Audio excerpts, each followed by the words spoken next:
Okay, this is part 2, and this is the last question. The question is, what did the slave masters think about anything related to Africa?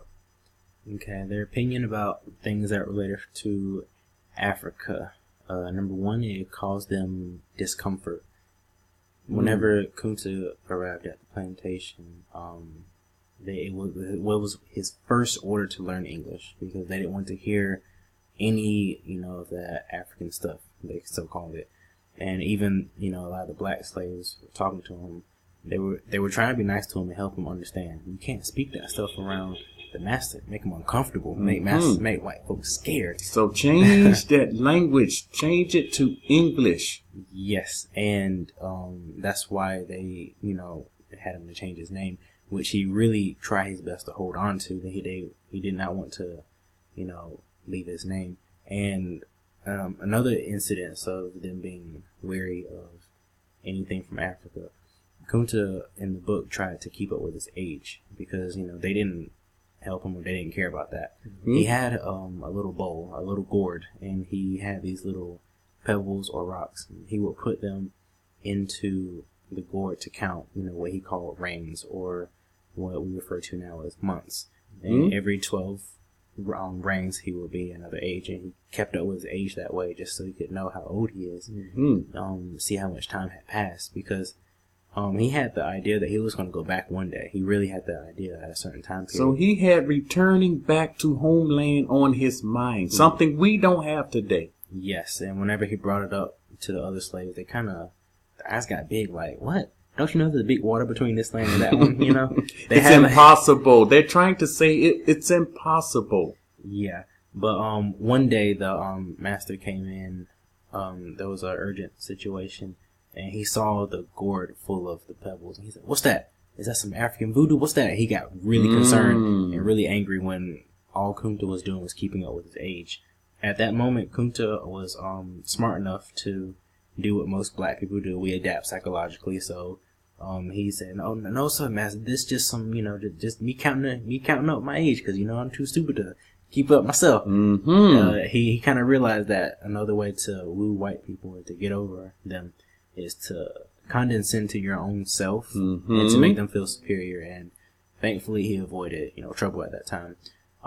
Also, the name that he gave his daughter, he wanted to give her a name that had some African link to it. And this was another issue with him and his wife, because his wife, she didn't like the name until she realized it didn't sound too Africa-ish. He named the daughter Kizzy.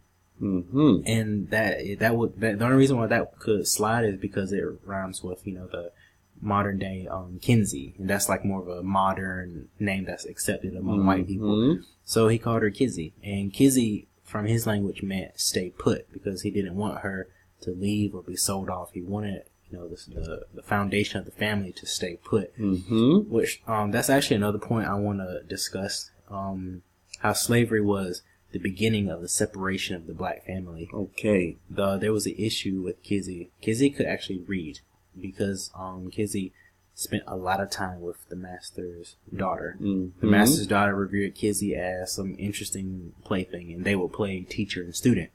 And the white girl would get used to ruling over the black and teaching them and telling them what to do. And little did she know that Kizzy was actually learning.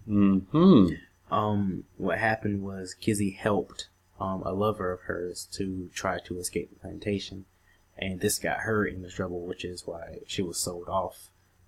So that's exactly what happened with Kizzy, unfortunately, and that's where we see the division of the black family. That's one of the things that actually hurt me reading the book. Kunta, at that moment, he felt really bad at that moment, because in the book he had emphasized his feelings about white men take this, they take that. He really wanted to keep his daughter Kizzy. That's why he named her Kizzy. Stay put. Stay put. He told her when she was a baby. He did what they usually do. They hold the baby up to the sky and present it to the Almighty, saying, "This, this is the only thing greater than you." And he said, "Your name is Kizzy," means stay put. So when she was taken away, he felt powerless. He realized that the master ruled over every aspect of his life. And it was at that point Kunta began to kind of wane down and, in my opinion, emotionally die. It said in the book that like 2 or 3 years later he died after that. They said he died of a broken heart. But Kunta stayed as strong as he could for as long as he could. Ideas of leaving began to wean away whenever I would say he got married to Belle. He started to create a foundation in, the establishment, which is usually what happens whenever anywhere we are. We get rooted out with someone. We kind of become more complacent and okay with, with the things that are happening in life. We have the idea that, life goes on and things of this nature, especially whenever we have children. Yeah, so this change is a slow change. It's a very slow, and this took years to make this transition. And what I'm hearing and what you're hearing is Jeremiah 17:4. They wanted them to be disconnected from their heritage. We were promised that we would be disconnected from our heritage, and this is what they was doing, disconnecting them from their language, anything connected to that land. And this is one of the reasons they were naked. Okay, is there anything else? That's pretty much. I would like to touch back just a little bit on the process of them being carried over. They tried their best to be together. They were taken over as different tribes. Kunta, they had issues communicating in the slave ships, first of all, because they were from different tribes. Kunta said Kunta himself was from the Mandinka tribe. He noticed people from the Faula clan and the Wolof.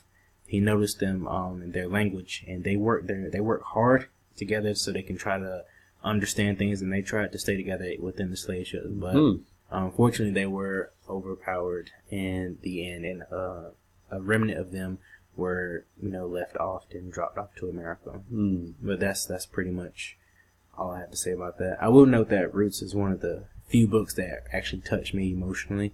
As someone that did not like reading growing up, I'm still in the process of kind of forcing myself to read. So it's hard for a book to actually touch me emotionally, but this was one of the books that really did kind of hit home hard. It was one of the books that I had to be careful reading in public because, I might have a tear in my eye or something like that. Especially hearing Kunta's point of view. Kunta's was really, really bad. After him and after Kizzy had it rough too. After that, things kind of started slowly going uphill. You had Chicken George. He was very, very optimistic, very positive. And Chicken George's story is really interesting because it talks about how the white man will try to be close to you and even related to you. Chicken George's master was his father, and he didn't figure that out until later. He was really mad. He was so mad at his master for withholding his freedom from him and getting over on him, and it was bad. And Chicken George at one time felt that he could trust the master and he could be friends with him. And Kizzy had to let him know it's not like that, because I've been in that position. Try to get close to you and make you think that we are tight, and actually we're not tight. This is one of the things he's been doing for years. Exactly. Rooster is overall really interesting because I get to see the emotions of our people during this time period and how much our emotions really mean. The series, the TV series, and the movie series and the book are slightly different. Chicken George, he was always upbeat, always peppy, but I believe in the part he got sold off to a British area because his master lost a chicken fight and gambled so much he had to sell off Chicken George. When he came back, his wife Matilda, she was dead. And, the book says that after that moment, he was pretty much never the same. Our people we're emotional people. Yes. For the good and for the bad, our emotions matter a lot. Yes. That's really interesting how the book showed me that. Speaking of emotions, one last thing I'd like to touch on. Kunta was perplexed at how the Tuba could do the things that they did. He was confused at their nature. He had heard about them in his tribes, at their manhood training. He had heard that there were Tuba amongst us. They knew about Tuba because they say you can smell them. They smell like sorry to any white people watching this, but wet chicken. And they said that their fires are big because they eat in excess, and they said that there's a nervousness about them, and I kind of understand that nervousness. It's like, I'm trying to get everyone, so I'm afraid someone's trying to get me. Yes. You know, that's Edom. They're hunters. And if you're a hunter, you're always watching and make sure you're not being hunted, because you have a hunter mentality. Yes. Compared to someone else that's not doing anything. But he was perplexed at how they not only hurt and abused and did horrible things, but they seemed to like it. And something else he noticed was how there was discord among their own kind. Like, they would double cross each other in a heartbeat. Same thing we read in scripture. Edom fighting, and when they start losing, then they will side with the enemy and fight against themselves. That's why they chose kings of other nations to be king over them. That's it? Yes. Okay, we have to do something here. We should have done this at the beginning of the video, and I'll take the responsibility. I forgot. There is something going on, something going around about Alex Haley and him, being sued for plagiarism. I will touch on this quickly. Okay, Harold Corlander, this is the one. And he, of course, had a lawsuit against him, and Alex Haley ended up paying him $600,000. He just settled. He paid him $650,000 in a plagiarism suit. And this, most people will say, aha, Alex Haley plagiarized the book and he got this from someone else. Well, this is what you have to understand. Let the people say what they want to say, but let's make sure we find out who is this person and why did this happen. Harold Corlander, here are the facts.